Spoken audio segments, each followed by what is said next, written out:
ബിജെപിയുടെ ദേശീയ അധ്യക്ഷൻ ആരായിരിക്കും എന്ന ചോദ്യമാണ് ഇപ്പോൾ ബിജെപിയുടെ ഇടയിൽ നിന്നും അല്ലെങ്കിൽ ദേശീയ തലത്തിൽ തന്നെ ഉയരുന്നത്. ഒരുപാട് പേരുടെ പേരുകൾ നാമനിർദ്ദേശിക്കപ്പെടുന്നുണ്ട്. ഒരുപാട് പേർ ഈ യോഗ്യരാണ്, ദേശീയ അധ്യക്ഷനാകാൻ യോഗ്യരാണ് എന്ന് നമുക്ക് തന്നെ അറിയാം.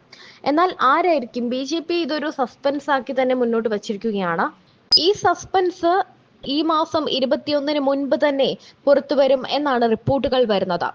നമുക്കെല്ലാം അറിയാം, ഒരു വനിതാ നേതാവ് തന്നെ ആയിരിക്കും നമുക്കെല്ലാം ദേശീയ അധ്യക്ഷനായി എത്തുക. എന്നാൽ അത് ആരാണ് എന്ന കാര്യത്തിലാണ് സംശയം.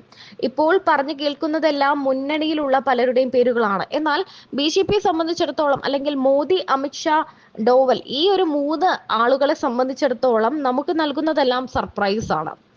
നമ്മൾ പ്രതീക്ഷിക്കാത്ത ഒരു നേതാവായിരിക്കും ദേശീയ അധ്യക്ഷയായി അല്ലെങ്കിൽ അധ്യക്ഷനായി വരുന്നത്. ബിജെപി ദേശീയ അധ്യക്ഷനെ ഈ മാസം 21-ന് മുൻപ് അറിയാം. RSSന്റെ അഖില ഭാരതീയ ജനപ്രതിനിധി സഭ ബംഗളൂരുവിൽ 21 മുതൽ 23 വരെയാണ് ചേരുന്നത്. അതിനു മുൻപ് ദേശീയ അധ്യക്ഷനെ തിരഞ്ഞെടുക്കാനുള്ള ഒരുക്കത്തിലാണ് ബിജെപി. കേന്ദ്രമന്ത്രി ജി കിഷൻ റെഡ്ഡിയുടെ ഉൾപ്പെടെ പേരുകൾ പറഞ്ഞു കേൾക്കുന്നുണ്ട്. ധർമ്മേന്ദ്ര പ്രധാൻ, വിനോദ് താവ്ഡെ, പ്രഹ്ലാദ് ജോഷി തുടങ്ങിയവരുടെ പേരുകളും സജീവമായിട്ടുണ്ട്. സംസ്ഥാന കേന്ദ്ര ഭരണ പ്രദേശങ്ങളിൽ പകുതിയില്ലെങ്കിലും പ്രസിഡന്റുമാരെ തിരഞ്ഞെടുത്ത ശേഷമേ ദേശീയ അധ്യക്ഷനെ കണ്ടെത്താനുള്ള നടപടികൾ ആരംഭിക്കാവൂ എന്നാണ് പാർട്ടി ചട്ടം.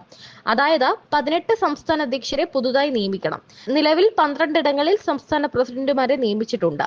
വരുന്ന ഏതാനും ദിവസങ്ങൾക്കുള്ളിൽ 6 സംസ്ഥാനങ്ങളിൽ കൂടി സംസ്ഥാന പ്രസിഡന്റുമാരെ നിയോഗിക്കുമെന്നാണ് ബിജെപി നേതാക്കൾ നൽകുന്ന വിവരം. ഈ മാസം 14-നാണ് ഹോളി ആഘോഷം. അതിനുശേഷം 21-ന് മുൻപായി പുതിയ ദേശീയ അധ്യക്ഷനെ നിയോഗിക്കാനാണ് ശ്രമം. RSSന്റെ ശതാബ്ദി വാർഷികത്തിന്റെ പരിപാടികൾ ഉൾപ്പെടെ ബംഗളൂരുവിലെ അഖില ഭാരതീയ പ്രതിനിധി സഭയിലാണ് തീരുമാനിക്കുക. ബിജെപിയുടെ പുതിയ ദേശീയ പ്രസിഡന്റും ഈ സമ്മേളനത്തിന്റെ ഭാഗമാകുമെന്നാണ് വിവരം.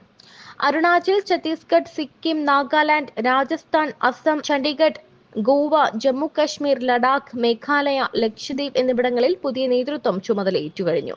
അതേസമയം ബംഗാൾ ഉൾപ്പെടെയുള്ള സംസ്ഥാനങ്ങളിൽ തർക്കം നിലനിൽക്കുകയാണ്. നിലവിലെ പ്രസിഡന്റ് സുകാന്ത മജുംദാറിന് വീണ്ടും അധ്യക്ഷ സ്ഥാനം നൽകുന്നതിൽ സംസ്ഥാനത്തെ ബിജെപി നേതാക്കളിൽ പലർക്കും എതിർപ്പുണ്ട്. കേരളം ഉൾപ്പെടെയുള്ള ദക്ഷിണേന്ത്യൻ സംസ്ഥാനങ്ങളുടെ കാര്യത്തിലും ചർച്ചകൾ തുടരുകയാണ്.